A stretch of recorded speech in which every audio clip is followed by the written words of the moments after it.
Welcome to the second episode in a two-part Legendarium series about the Aeneid, an epic of Rome's founding. In the comments section, please let me know who is your favorite character in Virgil's epic.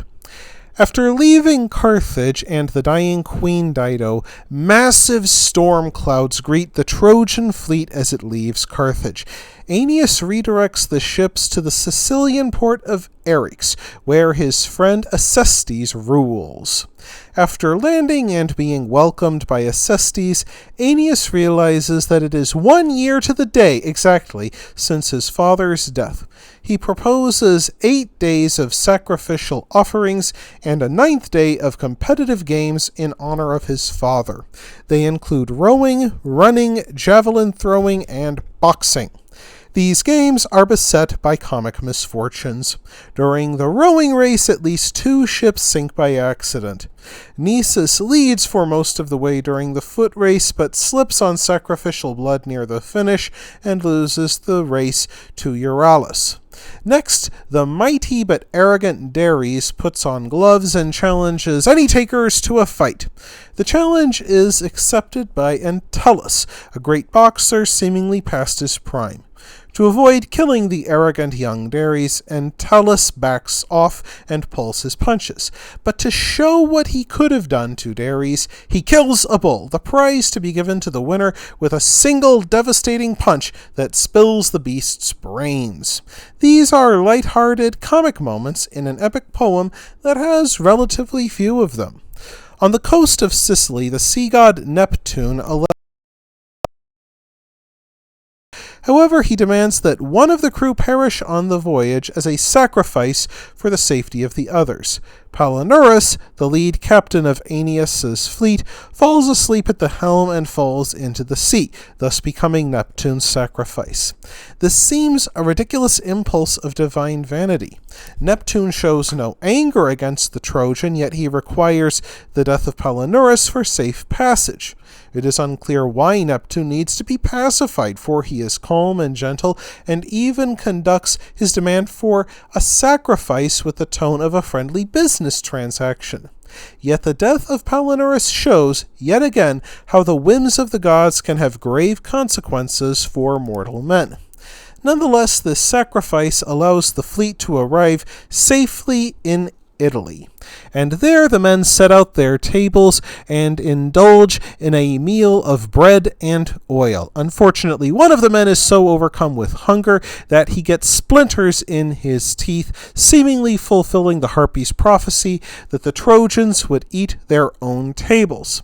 Of course, Aeneas has bigger things to worry about. Following his father's orders, Aeneas goes to the temple of Apollo and meets a priestess named Sibyl. Aeneas asks if he can enter Dis, the underworld, so that he can visit his father's spirit.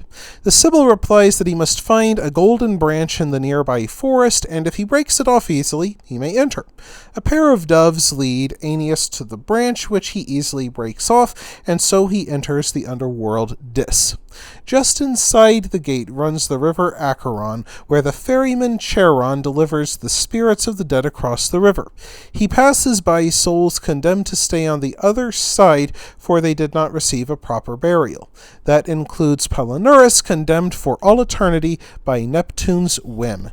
Aeneas then passes through the fields of mourning, where he sees Dido again, and then the field of heroes, where he sees many who died during the Trojan War.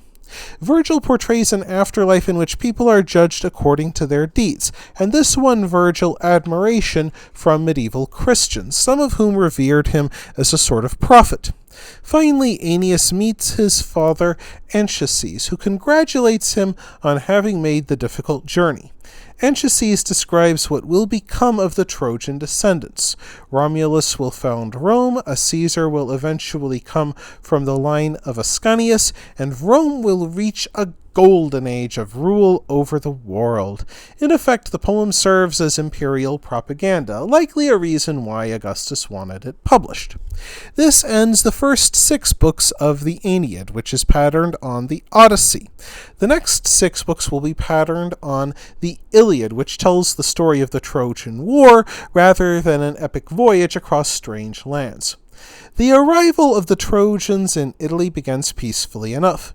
King Latinus, the Italian ruler, believes Aeneas to be a foreigner promised by prophecy, who is destined to marry his daughter Lavinia. However, Latinus's wife Amata intends for Lavinia to marry Turnus, a local suitor. Meanwhile, one of Aeneas's Trojans, Ascanius, hunts a stag that had been a pet of a local herdsman. A fight erupts and several people are killed. Turnus, consumed by rage, uses the killings as an excuse to start a war. Aeneas, at the suggestion of the river god Tiberinus, sails north up the Tiber to seek help from neighboring tribes. During this voyage, Aeneas's mother, the goddess Venus, descends from Mount Olympus to give him a new set of weapons, forged by Vulcan, the blacksmith of the gods. While the Trojan leader Aeneas continues on his quest, Turnus attacks the Trojan camp. Aeneas returns to find his countrymen locked in mortal combat. Pallas, the son of Aeneas's new ally Evander, is killed by Turnus during the battle. Aeneas flies into a violent rage, much like Achilles in the Iliad, and many more are slaughtered before day's end. It is striking to note that Virgil only read 3 sections of his poem to Augustus, those most flattering to the emperor. It is worth noting that episodes which show Virgil's doubts about authority would not be read to the emperor. This episode with Aeneas's rage shows that even strong men struggle to master their emotions, and this can come at the tragic expense of their followers. The two sides agree to a truce so they can bury their dead, and the Latin chiefs discuss whether or not to continue the war. They decide to end any further carnage by proposing a single hand-to-hand duel between Aeneas and Turnus. This kind of heroic duel became common during the Iron Age, the time of Rome's founding. Though rarely practiced by Augustus's time, such duels remained revered by Romans. When the two leaders face off, however, their men begin to quarrel and full-scale battle resumes. Aeneas is wounded in the thigh, but eventually the Trojans stand poised to conquer the enemy city. Turnus rushes out to meet Aeneas, who wounds Turnus badly. Aeneas wants to spare Turnus, but remembering the murdered Pallas, kills Turnus instead. Once more, we see Aeneas struggle to master his emotions despite his devotion to duty. Virgil's poem became a great example for Dante Alighieri, who studied him closely when writing the Divine Comedy.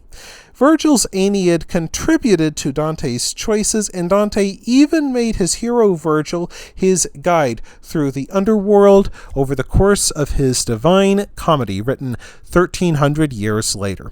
That wraps things up for this episode of The Legendarium. I hope you enjoyed it. If you did, press like. If you want to see more, press subscribe. And if you've got anything to say, let me know in the comments section. Thanks again for joining me, and I hope that you have a great rest of the day.